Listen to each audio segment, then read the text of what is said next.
Annick, merci d'abord d'avoir accepté notre invitation. Ça fait plaisir. Et j'aimerais savoir un peu comment, bon, dans ton livre sur les âmes errantes et une autre âme dans ma fille, tu racontes une expérience assez traumatisante qui est arrivée quelques jours ou au moment de la naissance ou après. Quand est-ce que tu t'es aperçu qu'il y avait quelque chose? Bien, en fait, dès la naissance de Marc-Claude, on s'est aperçu qu'il y avait... Pour moi, je me suis aperçue que le courant ne passait pas parce que j'avais eu un premier enfant, Cédric. Tu sais, l'instinct maternel était là, puis le lien passait vraiment. Et à l'accouchement de Marie-Claude, quand ils me l'ont mis dans les bras, j'ai dit, il me semble que le courant ne passait pas, mais c'est que tu n'es pas capable de nommer c'est quoi. Tu sais, tu dis, bon, bien, c'est l'accouchement, c'est difficile, bon, je suis fatiguée. Fait qu'on se dit, bon, les choses vont passer. Puis à un moment donné, il y a eu les coliques, il y a eu des problèmes d'oreilles. Fait que tu rattaches toujours ça à une raison qui est très terre-à-terre, très traditionnelle, un problème de santé. Mais plus Marie-Claude grandissait, plus elle avait des comportements là, très différents. Ça veut dire que des fois, on pouvait avoir un contact avec elle, un contact chaleureux, une belle présence, puis à un moment donné, oups, le comportement changeait. Donc, Marie-Claude, elle pouvait discuter avec ce qu'on appelait à l'époque des amis imaginaires. Oui. Et je croyais que c'était des amis imaginaires, jusqu'au jour où Marie-Claude a parlé avec mon grand-père qui était décédé bien avant sa naissance. Et c'est là que j'ai compris que Marie-Claude avait accès à un monde de l'autre côté. La problématique avec Marie-Claude, c'est que plus elle parlait avec des gens de l'autre côté, c'est que les gens de l'autre côté n'étaient pas toujours très gentils. Et souvent, ils l'incitaient là, à faire des choses, là, à briser des choses dans sa chambre, à avoir des comportements violents vers nous et son frère. OK, donc tu en as vraiment conclu que c'était ça? Mais en fait, j'en ai jamais vraiment conclu par moi-même parce que j'ai toujours été vers un médecin. Oui. Ensuite, c'est ça, Marc-Claude a fait une crise chez le médecin. Et le médecin qui a assisté à ça, il dit, on vient d'assister à une dissociation de la personnalité. Donc, pour lui, le premier diagnostic qu'on a eu, c'est que c'était un trouble de la personnalité multiple. Même si elle était très jeune, elle était âgée de 4 ans à l'époque, il a dit, elle a juste 2 personnalités, mais en vieillissant, il va y avoir d'autres personnalités qui vont s'ajouter. Donc, on a été référé en psychiatrie pour voir un pédopsychiatre avec Marie-Claude. Sauf qu'on a été mis sur la liste d'attente. Et c'est pendant cette attente-là que mon ostéopathe m'a référé à un intervenant énergétique. Je lui avais parlé un petit peu de la situation de Marie-Claude. Elle m'avait dit, tu pourrais peut-être aller voir du côté de l'énergie. Et qu'à ce moment-là, je ne connaissais pas beaucoup de choses sur l'énergie. J'étais ouverte, mais je n'avais pas nécessairement toutes les connaissances par rapport à ça. Et c'est quand on a vu l'intervenant énergétique qui nous a expliqué que dans Marc-Claude, l'âme de Marc-Claude n'était pas complètement incarnée dans son corps physique, puis que dans ses corps éthériques, il y avait 2 âmes errantes qui étaient là et qui passaient leur influence à travers elle. 2 âmes errantes? Oui. Ah, ça, c'est surprenant. Je ne l'avais pas perçu comme ça. Donc, c'est possible. Donc, le phénomène de possession de l'âme de Marie-Claude, il y avait 2 âmes qui essayaient de s'intégrer dans son corps? Oui, mais dans ses corps énergétiques. Mais elle, il y avait juste une partie de son âme à elle qui était dans son propre corps aussi? Ou... Oui, en fait, c'est qu'elle n'était pas complètement incarnée. Ça veut dire qu'elle n'avait pas choisi son incarnation complètement. Ça veut dire que des fois, elle était là, puis des fois, son âme voyageait. Donc, et comme Marie-Claude avait certaines résistances, c'est qu'elle avait eu une arrivée sur Terre assez difficile. Oui, elle a failli mourir, hein, le cordon et exactement, tout ça. Oui. Exactement. Et c'est à ce moment-là, à l'hôpital, que quand son âme a quitté son corps, et là, elle n'est pas décédée, là, je tiens à préciser, mais en fait, par cette douleur-là, le fait que son arrivée était difficile, et par sa crainte au niveau de l'âme aussi à s'incarner, ça fait que l'âme de Marie-Claude s'est retirée quelque temps. Et dans un hôpital, on sait qu'il y a quand même plusieurs âmes errantes. Et c'est là qu'on a ramené à la maison un bébé qui était le vôtre, mais qui était avec quelqu'un d'autre. Et qu'on ramenait 2 âmes errantes aussi sans le savoir à la maison. Est-ce que dans ces moments-là, les âmes qui étaient là ont été tentées d'aller vers l'autre enfant? Parce que vous aviez quand même un garçon qui était non, un jamais. peu plus vieux. Non, jamais. Cédric était très, très bien enraciné. Cédric, c'était un petit garçon qui était épanoui, qui allait bien.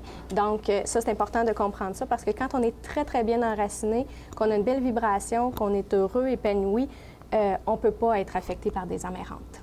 Bon, c'est notre meilleure protection contre les âmes errantes. L'influence va se faire quand on a une baisse d'énergie. Ça veut dire quand on est malade? Quand on est malade, quand on a une dépression ou quand on vit une grande colère. On parle vraiment de taux vibratoire si on vit de la colère, de la déception, de l'amertume, la peur.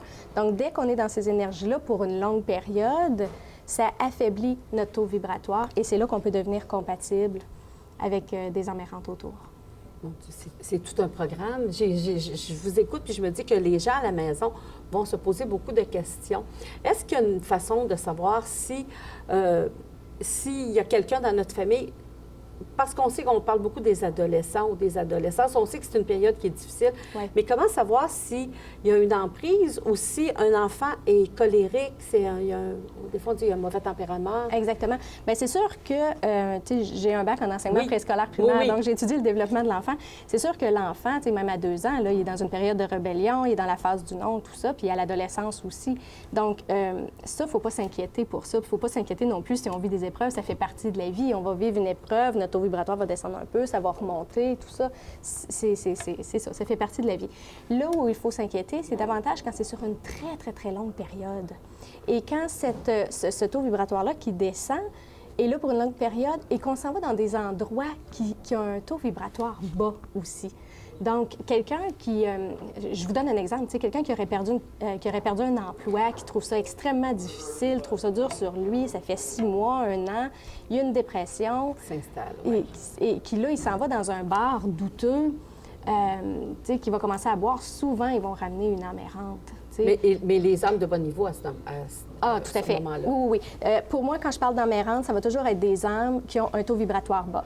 Ça ne veut pas dire qu'elles sont méchantes parce que ça fait quand même maintenant 5-6 ans que je fais de la purification dans les maisons et je suis en contact avec plusieurs âmes, mais je n'ai jamais vraiment rencontré une âme qui était méchante volontairement. Donc, c'est souvent des âmes qui sont blessées, qui ont de la peine ou qui souffrent d'injustice ou ils traînent encore une colère. Fait que c'est un taux vibratoire qui est bas, mais c'est pas nécessairement méchant puis qui veulent nous nuire volontairement. Donc, mais en même temps, on n'a pas besoin de ces énergies-là. Donc, les âmes errantes, c'est des âmes qui sont restées au plan là. Par contre, quelqu'un qui a ascensionné, qui a commencé son ascension, qui est dans une belle vibration, ils peuvent venir nous donner un coup de main, puis ça devient absolument extraordinaire. Annick, est-ce que les âmes errantes sont habituellement dans les maisons anciennes ou si on peut les retrouver dans les maisons plus neuves? Est-ce qu'il y a quelque chose par rapport au terrain qu'on achète? Tu sais, des fois, les gens vont dire « Ah, pourtant, ça allait bien, ma maison, ça va, mais la maison d'à côté, il y a quelque chose qui ne va pas. Probablement qu'il y avait un cimetière. » On entend souvent dire ça. Bien, en fait, c'est sûr que plus la maison est ancienne, plus le terrain a de l'histoire, plus on a de chances de rencontrer des âmes parce que la maison a une histoire. Mais en même temps, on peut acheter une maison neuve puis être aux prises avec une âme parce qu'en fait, des âmes, il y en a un peu partout. Donc, et il suffit juste, comme nous, on vivait dans une maison qui était neuve, un quartier neuf. Sauf que quand je suis allée à l'hôpital, j'ai ramené ça à la maison. Donc, c'est pas parce qu'on est dans une maison neuve qu'on est complètement à l'abri de ça. À l'abri de ça, oui. Nous, Annick, ici, on est sur le bord de la rivière Chaudière. Il y a une tradition, il y a une très vieille histoire. Il y a de vieilles maisons aussi. Les gens qui arrivent dans une maison, une ancienne maison, puis ils sont tout feu, tout flamme, ils veulent organiser la maison, ils veulent vivre dedans, puis ils disent « Non, moi, s'il y a des fantômes, je veux les garder. » C'est pas une bonne idée ou... Bien, en fait... Moi, je ne conseille pas de garder ces fantômes-là parce que si on veut les garder pendant un certain temps, puis si on leur donne de l'amour, puis on sent qu'ils nous aident un peu, peut-être que cette âme-là a besoin d'aider pour se sentir mieux, pour pouvoir quitter. Ah bon? Donc, des fois, on peut dire, bien, merci de ton soutien, merci de ton aide, merci de ta protection, mais je pense qu'il est temps d'y aller maintenant. T'sais, à un certain moment donné, c'est important de les retourner parce que même si elles sont ici et qu'elles veulent aider, si elles sont ici, c'est parce qu'il y a quelque chose de pas réglé en quelque part. Et qu'à la longue, cette énergie-là va finir par nous influencer. Et ça, c'est moins bon. Donc, moi, je dis tout le temps, ça m'arrive des fois, je vais chez les gens, puis ils veulent garder grand-papa ou grand-maman au chalet parce qu'ils nous protègent. Donc, si grand-papa ou grand-maman a commencé leur ascension puis qu'ils ont décidé d'arrêter là pour nous protéger un peu ou y attendre quelqu'un qui aime, à ce moment-là, c'est merveilleux parce qu'on reçoit des belles énergies d'eux. C'est quand elles sont errantes, qu'elles sont prises ici, qu'elles ne savent pas comment s'élever, c'est là que je dis, il ne faut pas les garder avec nous. Il faut surtout les aider à partir en leur donnant de l'amour, en les écoutant, en disant merci de ton aide, mais ça nuit. Oui, ça nuit à ton évolution, oui, c'est ça? On peut leur dire ça. Maintenant, quand on va à l'hôpital, là, ça arrive souvent, là, de nos jours, est-ce qu'il y a une façon de se protéger? Parce que après avoir lu le livre et avoir connu une amie qui a eu un problème aussi à ce niveau-là, je me disais, tu vas à l'hôpital, qu'est-ce que tu fais? Si tu es en santé et tu vas passer des examens, c'est pas très grave. Mais si tu vas là pour un problème sérieux, comment on fait? Bien, en fait, c'est important de toujours être bien enraciné. Il faut être bien dans son corps. Il faut être présent à ce qui se passe. Donc, quand on est présent dans notre corps, on va savoir à un moment donné, oups, il y a une petite peine qui rentre, puis elle ne m'appartient pas, celle-là. C'est important à tous les jours d'être bien enraciné, d'avoir des belles pensées, donc de cultiver des énergies positives et régulièrement de dire, moi, quand je vais à l'hôpital et que je ressors, je vais souvent dire, je demande aux énergies qui ne m'appartiennent pas de quitter maintenant.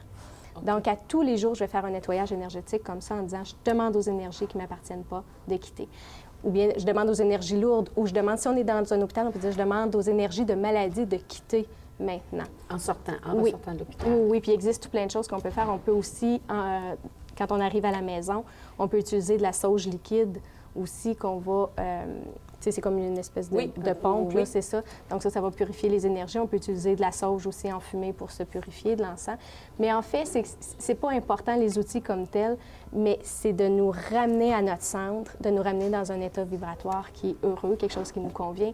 Donc moi, c'est sûr que je vais utiliser des encens, des pierres, tout ça. Oui. Mais si je regarde ma mère, elle va rentrer chez elle, puis elle va mettre un bon disque d'Elvis Presley ou de Ginette Renault, puis elle, ça y fait du bien. Elle va avoir le même état que moi. Ah, okay. Donc l'outil importe peu, c'est l'effet que ça va avoir sur notre corps et nos corps énergétiques qui importe. Ça veut dire que si on aime une musique, on y va parce que là, vous parlez de votre mère qui aime la musique, quelque chose qui nous fait qu'on se sent bien et heureux, ça peut suffire à faire détacher quelque chose? Mais moi, je combinerais les deux.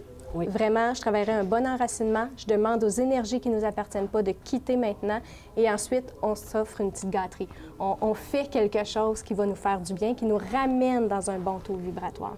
C'est que souvent, on oublie, dans le feu d'action, métro, boulot, dodo. Oui. Vite, vite, vite, on se lève peu pressé, les lunchs aux enfants, l'école, vite, on va à l'hôpital. On fait le pas, on ressort vite. Donc, on oublie d'avoir une hygiène énergétique. Et ça, c'est très important.